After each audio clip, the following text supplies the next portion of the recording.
Hi everyone. I must admit we all are tired by this time, at this point. I mean, so many interesting and powerful stories. So before we begin, let's just make a little breathe in, breathe out, and get to the chase. So I'm here. Well, I am based I was just cycling today a few hours ago in a raining Berlin, but originally I'm from Russia. And this story actually that I'm going to tell you about is about how we tried to raise awareness in the world about the queer lives in Russia. So I'm here representing Coming Out, LGBT plus group that's been working for 17 years now inside the country, helping LGBT plus people in Russia to help to stay safer no matter the repressions, and you understand how big repressions are. And today we speak about democracy, and that's a vital point because all the problems that we face now with our democracy are in one way or another are faced with Russia. The Putin's influence across the Europe and coming to United States and far beyond is a big point of interest for all of us. And I'm in partly of my work, I'm also fighting with that. So together with our friends at All Out, friends and partners, we did an amazing campaign this summer. And while I claim it as amazing, it was very great. I think there are some fun things for us to learn about it and see what can we implement in our work. So this time I'm telling you about one specific campaign and how did it go.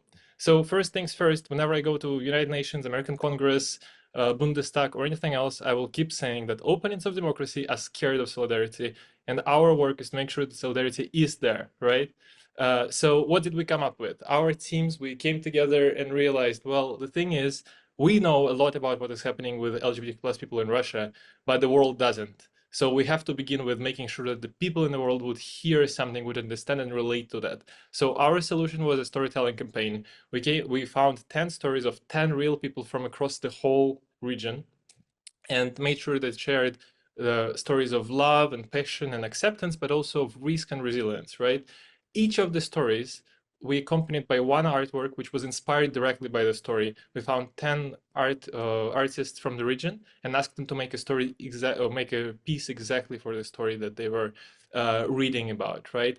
And moreover, this whole thing was available in 7 languages. I'll now try to tell you the languages, but I'm sure I'll forget something. So let's try together. English, German, French, Spanish, Italian, Russian, and there is one more that I always forget about. We'll check together later. So you have a better idea. That's how it looked like, right? So there is a story on the right. There is an art piece on the left. They're all very different, all very human, and different people will connect to different stories. Just just for us to see, that's been immense. We reached 700,000 real people, right? These were emails, they were all kind of things. I'm not speaking about the views, I'm speaking about real people that we had to calculate. You know how things are today. I mean, conversions rate are falling, so of course, no matter how hard we ask, the website views will be going down and down. So our thing was to make sure that the storytelling that we did on the website wouldn't go just silent there. We also spread it with emails, we spread it with posters, we spread it with social media, and that put us in a position where we had 80 plus posts in our social media channels. That's Blue Sky that Paul likes so much, and I perhaps don't don't yet, but also Instagram, TikTok, Facebook, you name it, right? LinkedIn, of course, as well. And we had some especially viral bits there that was very fun as well. But then the tough part, we collect out of all of these things, we collect 200 euros. I mean 280.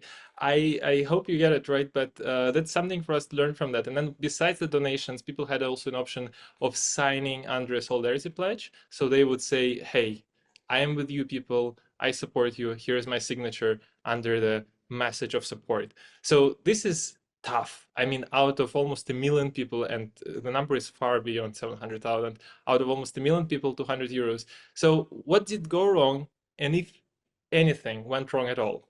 So here are some things I want to speak about here. So main takeaway for us is that we knew that we weren't going that what we were going into. We were going with storytelling. So new large audience doesn't necessarily bring into the nation. I mean, Russell, in the amazing case of Greenpeace would tell us otherwise, but Greenpeace is a global brand. When you speak about a local NGO that cannot, I mean, we're extremists in our country. Putin considers us terrorists, Putin considers us foreign agents, right? And so we cannot fundraise in our local region. We have to go abroad. We have to go beyond and global. And so for us, as people who no one heard about before, was very important to go out and first establish the connection, make sure that different people in different parts of the world in different languages would understand who we are and what do we do, what kind of problem is there.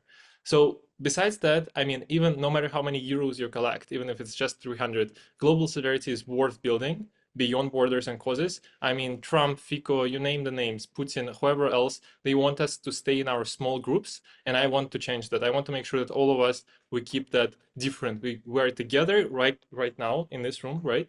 50 of us or even more. And then the classics, of course. Fundraising is always about building a lasting relationship with the audience. We are only investing, and then sometimes you got to be ready to build a foundation, make sure people know and understand you, and only then start asking for money and other kind of impact. So if regime is scared of solidarity, I suggest us to turn solidarity into action. Here's my little QR code. Please take out your phone, scan the QR code, and I'm happy to answer any questions if you have any. Thank you.